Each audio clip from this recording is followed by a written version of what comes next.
Hey everybody, thanks for joining us for our Risen Recap. Hope you're doing well and hope you had a great weekend. But if you missed church, I want to catch you up on what God was talking to us about here at Risen. And if this video encourages you, if it's a blessing to you, be sure to share it and let somebody else know what God is doing here at Risen Church and what God has to say to us from His Word. We began a brand new series in the book of Revelation this past Sunday. And around the question, or we set it up by asking the question, if Jesus could address today's church, what would He say? If Jesus had a message for today's church, what would He say to us? What would He say to all of us? And we believe, and what we come to the conclusion is that we believe the book of Revelation is Jesus' message for today's church. Now, it's sort of a cop-out answer because we believe, and the Bible teaches, that the book of Revelation is the message for every generation's church. It's the message to every church in every generation. As when John received that revelation, the framework that we get in that first chapter seems to suggest that what John is going to be given is not just for his generation's church, but it's for the next generation's church and the next generation's church. In Revelations 1:19, Jesus tells John, "Write therefore the things that you have seen, those that are, and those that are to take place after this." So John doesn't receive three different visions or three different tiers of revelation. He receives one revelation, and it makes it very clear that what John sees is not just his generation's church facing hardships. It's the next generation and the next, and really every generation's church until kingdom comes, until the day of redemption finally arrives. John gets a glimpse of the hardship, of the trials that the church would face. And he is tasked to address his generation's church, to encourage faithfulness and endurance, to talk about the pressures they were facing and they would face, and call them to stand up and stand strong and to endure whatever they face, to address the crossroads they were at as a church and as a movement.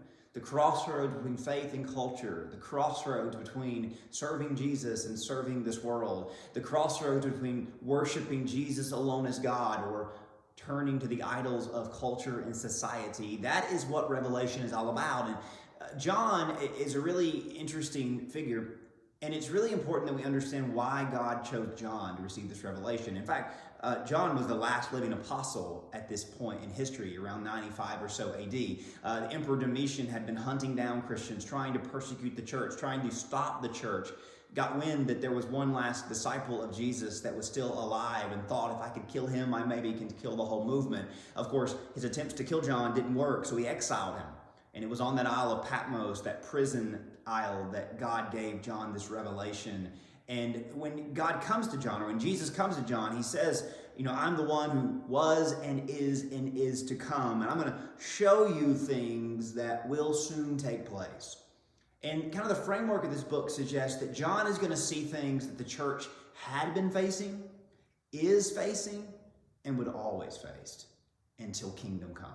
So Revelation is sort of this multi-layered, timeless book that every generation that opens it up, every generation of the church age that opens it up, reads this word and sees it as a relevant message to us, a personalized message to us. When John addresses the 7 churches of Turkey, these 7 churches are sort of stand-ins for every generation's church. That 7 is a complete number, and it represents the church all around the world at this point. But as John addresses those churches of his age, it's appropriate that we could say he's addressing us just the same, because the way he addresses the churches, he deals with issues that we still deal with today. This pressure that the world puts on us, this tension that we face in a world that is not for us, that turns against us. Jesus, of course, prayed the night before he died in a prayer that John recorded. Jesus says, Father, I'm not praying that you remove them from the world, but that you would keep them from the evil one, that you would help them endure and show them the goal that is at the end of the road, that you would use them to spread the message. Jesus said there in John 17, I'm sending them to the ends of the earth. I'm praying that you would equip them to be on mission. And Revelation addresses the church's mission against the world's condition. That Revelation deals with the reality that we are in a world that is not for us, yet we have a God who is for us. Revelation 1 verse 5 and 6, Jesus is the faithful witness, the word tells us. He is the firstborn of the dead. He's the ruler of the kings of the earth. He loves us. He's freed us from sin. And he's made us royalty in the kingdom of God. So this is meant to kind of help us understand the enemy and the forces that are against us. Jesus has conquered them. He has overcame the grave. He is ruling over the kings of this earth. He is in control, and he's calling us to not be discouraged, to not be defeated, to not be dismayed, to not be distracted, because he loves us. He's freed us from sin, and he calls us kings and queens and priests. John says, behold, he is coming with the clouds, and every eye will see him.